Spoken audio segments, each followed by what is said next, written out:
அய்யனார் துணையில அடுத்து என்ன நடக்க போகுது அப்படின்னு பார்த்தீங்கன்னா, இங்க வந்து வானதியை வந்து பாண்டியன் வந்து வெளியே கூட்டிட்டு போறாரு.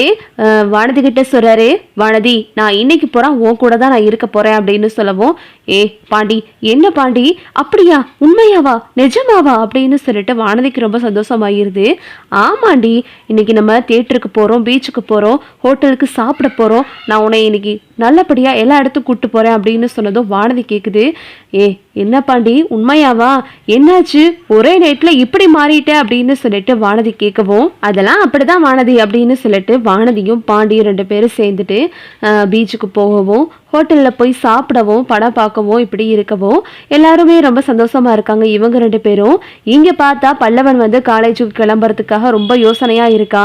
பல்லவா இப்படியே இருந்தா சரி வராது, நீ எப்போ காலேஜுக்கு கிளம்ப போற, இன்னைக்கு நீ கிளம்பு அப்படின்னு சொல்லிட்டு நிலா வந்து சொல்லவும், அண்ணி எனக்கு போகவே ஒரு மாதிரியா இருக்கு அப்படின்னு சொல்லிக்கிட்டு இருக்கும்போது உடனே சோழன் வந்து, இதெல்லாம் முன்னாடியே யோசிச்சிருக்கணும்டா, இப்ப வந்து எல்லாரும் ஒரு மாதிரி பேசுவாங்க அப்படின்னா அந்த பொண்ணு ரூமுக்கு கூட்டிட்டு போகல உனக்கு தெரியலையா அப்படின்னு சொல்லிட்டு சோழன் திரும்பவும் கத்தவும், உடனே நிலா வந்து, எங்க சும்மா இருங்க நீங்க வேற அப்படின்னு சொல்லிட்டு நிலாவும் வந்துட்டு பல்லவனுக்கு சப்போர்ட் பண்றாங்க.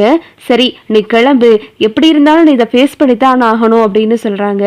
சரி நானே உன்னை கொண்டு போய் விடுறேன் அப்படின்னு சொல்லிட்டு நிலா சொல்லவும், இல்லை நீ நானே போய்க்கிறேன் அப்படின்னு சொல்லிட்டு பல்லவன் அங்கேருந்து கிளம்பி போகிறான். திரும்பவும் பஸ் ஸ்டாப்பில் போய் நிற்கிறான். அங்கே வந்து அந்த பொண்ணை காணோம், என்னாச்சுன்னு தெரியலையே அப்படின்னு சொல்லிட்டு பல்லவன் வந்து அந்த பொண்ணை பற்றி யோசிச்சுக்கிட்டே இருக்கான். சரி காலேஜுக்கு போக இன்னும் டயம் இருக்கு, நம்ம அவங்க வீட்டுக்கு போய் பார்ப்போம் அவளை அப்படின்னு சொல்லிட்டு பல்லவன் வந்து சும்மா இருக்க முடியாமல் திரும்பவும் அந்த லவ் பண்ணுற பொண்ணு வீட்டுக்கே போகிறான். அங்கே போனால் உள்ள அந்த பொண்ணு அழுதுகிட்டே உட்காந்துருக்கு. உள்ள உட்காரவும், ஏ எதுக்கு அழுகிற, இப்படியெல்லாம் நடக்கும் நான் நினச்சி கூட பார்க்கல அப்படின்னு சொல்லிட்டு பல்லவன் வந்து அந்த பொண்ணுகிட்ட கெஞ்சி கேட்டுக்கிட்டு இருக்கான். எங்கள் அம்மா அப்பா எல்லாரும் வந்து ஒரே திட்டு, இன்னும் 1 வாரத்தில் உன்னை நாங்கள் கூட்டிகிட்டு போயிடுவோம், எக்ஸாம் இருக்கிற காரணத்துக்காக மட்டும்தான் என்னை இங்கே விட்டுட்டு போயிருக்காங்க, அடுத்த வாரம் என்னை ஊருக்கு கூட்டிகிட்டு போயிடுவாங்க, காலேஜையும் மாற்ற போகிறாங்க பல்லவா அப்படின்னு சொல்லிட்டு அந்த பொண்ணு வந்து பல்லவன்கிட்ட அழுகவும், உடனே பல்லவனுக்கு என்ன பண்ணுறதுனே தெரியல. என்ன சொல்கிறேன் உண்மையாவா அப்படின்னு கேட்கவும், ஆமாம் நான் உன்னை விட்டு போக மாட்டேன், எப்படியா இருந்தாலும் நான் உன்னை விட்டு போகவே மாட்டேன் பல்லவா அப்படின்னு சொல்லிட்டு பல்லவன் கிட்ட வந்து அந்த பொண்ணு அழுதுகிட்டே இருக்கு.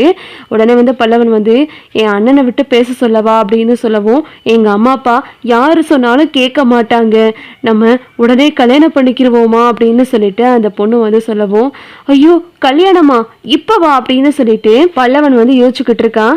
என்ன பல்லவா ஏன் யோசிக்கிற, நம்ம கல்யாணம் பண்ணிட்டு 2 பேரும் ஒரு வீட்டிலே இருந்து நம்ம படிப்பெல்லாம் முடிச்சுட்டு நம்ம உங்க அண்ணனுக்கெல்லாம் கல்யாணம் ஆனதுக்கப்புறம் நம்ம வாழ்க்கையை தொடங்கிக்கிடுவோம். ஆனால் இப்போ நான் உன் கூட கல்யாணம் பண்ணிக்கிறணும், இல்லை அப்படின்னா என்னை எப்படியாவது ஊருக்கு கூட்டிகிட்டு போயிடுவாங்க, என்னை எப்படியாவது காப்பாற்று பல்லவா, நான் உன்னை கல்யாணம் பண்ணிக்கிறணும், இப்போவே நீ என் கழுத்தில் தாலி கட்டு, எல்லாரும் என்னை தப்பு தப்பாக பேசுகிறாங்க, ரூமில் என் ஃப்ரெண்ட்ஸுமே என்னை ஒரு மாதிரியாக பார்க்குறாங்க, அது போக எங்கள் அம்மா வேற வந்துட்டு என்னை கண்டபடி பேசுகிறாங்க, உன்னை யாரடி கல்யாணம் பண்ணுவா, எதுக்கடி ரூம் போட்ட, அப்படி இப்படின்னு நீ ரொம்ப பேசுறாங்க பல்லவா அப்படின்னு சொல்லிட்டு இல்ல அந்த பொண்ணு வந்துட்டு பல்லவன்கிட்ட அழுகவும், உடனே அவன் சொல்றான், சரி விடு நான் பாத்துக்கிறேன் அப்படின்னு சொல்லிட்டு அப்படியே பல்லவன் யோசிச்சுக்கிட்டே இருக்கும்போது அந்த பொண்ணு வந்து விறுவிறுன்னு வந்துட்டு பல்லவனை கையை பிடிச்சு கூட்டிட்டு போயிட்டு தெருமுனையில இருக்க பிள்ளையார் கோயில 2 பேரும் மாலை மாத்தி கையோட கல்யாணம் பண்ணிக்கிறாங்க. பல்லவன் வந்து தாலி கட்டிடுறான் அந்த பொண்ணு கழுத்துல. இந்த விஷயம் வீட்டுக்கு தெரிஞ்சா பெரிய பிரச்சனை ஆயிருமே அப்படின்னு சொல்லிட்டு பல்லவன் யோசிச்சுக்கிட்டு இருக்கான். யோசிச்சுக்கிட்டே இருந்தா சரி வராது, நீ எப்படியாவது என்னை உங்க வீட்டுக்கு கூட்டிட்டு போ அப்படின்னு சொல்லிட்டு அந்த பொண்ணு சொல்லவும், இல்ல என்னால இப்போதைக்கு முடியாது, தாலியை மறைச்சு வச்சுக்க, உனக்கு ஏதாவது அவசரமா வரும்போது இந்த தாலியை காட்டு, நான் வந்து நிக்கிறேன் அப்படின்னு சொல்லிட்டு பல்லவன் வந்து தன்னை தாலி கட்டினதையே மறைக்க சொல்றான். 2 பேருமா மாலையும் கொடுத்துமா நின்றுகிட்டு இருக்காங்க. கரெக்டா நிலா வந்துட்டு அவங்க ஃப்ரெண்டு திவ்யா கூட வேலை விஷயமா வந்துகிட்டு இருக்காங்க. வரும்போது 2 பேரும் மாலையை கொடுத்துமா நிக்கிறத பார்த்துட்டு நிலா ஷாக் ஆகிறாங்க. பல்லவா இது பல்லவனா அப்படின்னு சொல்லிட்டு நிலா ரொம்ப அதிர்ச்சி ஆகுறாங்க.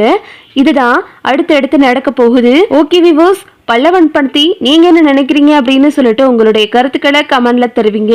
இந்த வீடியோ உங்களுக்கு பிடிச்சிருந்தா லைக் பண்ணுங்க, ஷேர் பண்ணுங்க, மறக்காம நம்ம சேனலை சப்ஸ்கிரைப் பண்ணிக்கோங்க. தேங்க்ஸ் ஃபார் வாட்சிங்.